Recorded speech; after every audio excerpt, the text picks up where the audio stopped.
road to feel safer. Just then, the car sped up, stopping right next to me. A middle-aged man asked me where I was headed and suggested to drop me off. I said no thanks, but the man wouldn't leave and insisted. I wanted to tell the man to just fuck off, but I took off running instead.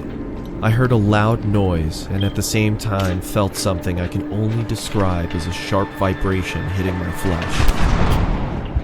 I fell to the ground not knowing what happened. Out of adrenaline, I was about to get up and run again as I felt a heavy arm grab me by the mouth. What it is, guys, your boy Blasphemous HD, and apparently I'm a glutton for punishment because we're about to watch more Llama Arts scary story videos. And if you guys want to watch the original video, the links will be in the description down below. It's by Llama Arts. Make sure to go check him out and subscribe. Best horror cartoons I've seen so far. Let go! Over the weekend, about 15 coworkers and myself had our company trip to the Stanley Hotel in Estes Park, known for being Stephen King's inspiration for The Shining. We took an 8 p.m. ghost tour where we joined about 15 other people to get guided around the property and told stories about its history and creepy things that are said to have happened.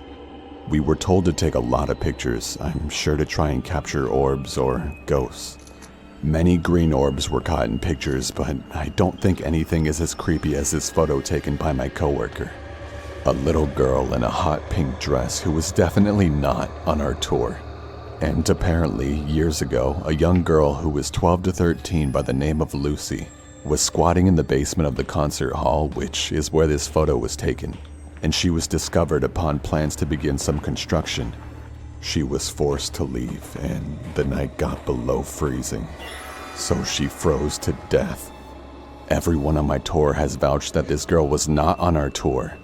I mean, who wouldn't remember someone wearing hot pink? The man pictured as our tour guide, no one would have been in front of him. I am convinced that this is the ghost of Lucy. Just one more added note, though I doubt anyone would believe me. But there was only one time throughout the tour where I felt any strange energy or feeling. And it was right there, headed down to the basement of the concert hall. A few weeks ago when I was walking home from school, excited that my freshman year was coming to an end.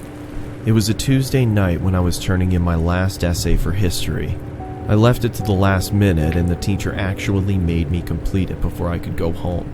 I hated my teacher for that. Around 8 p.m., I had finished that goddamn essay and was walking home. The rain had stopped and there was a beautiful sunset. Suddenly, I noticed something. There was a red 2016 Toyota Camry right behind me. I got goosebumps thinking it was following me. I didn't look back and started walking in my apartment's direction. I wanted to go to a busy road to feel safer. Just then, the car sped up, stopping right next to me. A middle-aged man asked me where I was headed and suggested to drop me off. I said no thanks, but the man wouldn't leave and insisted. I wanted to tell the man to just fuck off, but I took off running instead. I heard a loud noise and at the same time felt something I can only describe as a sharp vibration hitting my flesh. I fell to the ground not knowing what happened. Out of adrenaline, I was about to get up and run again as I felt a heavy arm grab me by the mouth. Then the pain set in. I realized that I was shot. There was another man next to him that searched my pockets. He grabbed my phone and threw it on the ground as he tied my legs and taped my mouth. They quickly put me into the trunk of their car and then started driving. I could feel that we were going very fast, and I'm sure that we hadn't stopped at all for a good 30 minutes. I was feeling my blood soaking into my shirt, which scared me the most. I was certain that I was going to die. I was thinking about my parents and what they would feel when they heard that I was missing. Then the car came to a stop. By some miracle, I heard a police officer asking for IDs and driver's licenses. I wanted to yell for help, but nothing came out. Just then, I heard 3 to 4 gunshots. I heard another cop yelling, "Man down! Man down! Shots fired!" I was begging the cop to find me.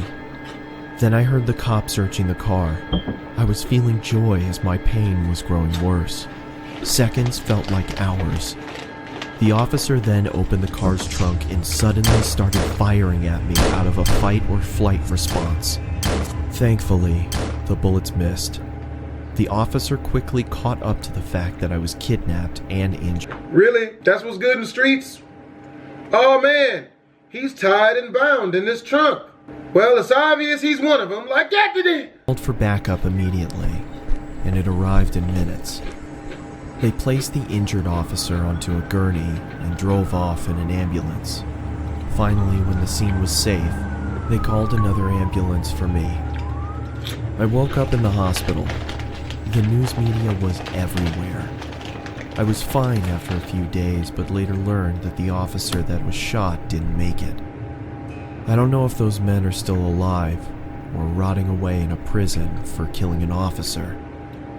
I don't want to know what would have happened if those officers hadn't stopped the car. Well, the moral of this story is, shoot, I don't even know. He gets shot by the kidnappers and by the cops. Jeez. Hope you guys enjoyed the video. It's really sad. You know, like being a police officer is a hard job, man, but y'all should have enough training to, you know, not just start shooting all willy-nilly. But yo, here's your boy Blasphemous HD. The link to this video is in the description down below. Make sure to go check it out. It's by Llama Arts. Twisms.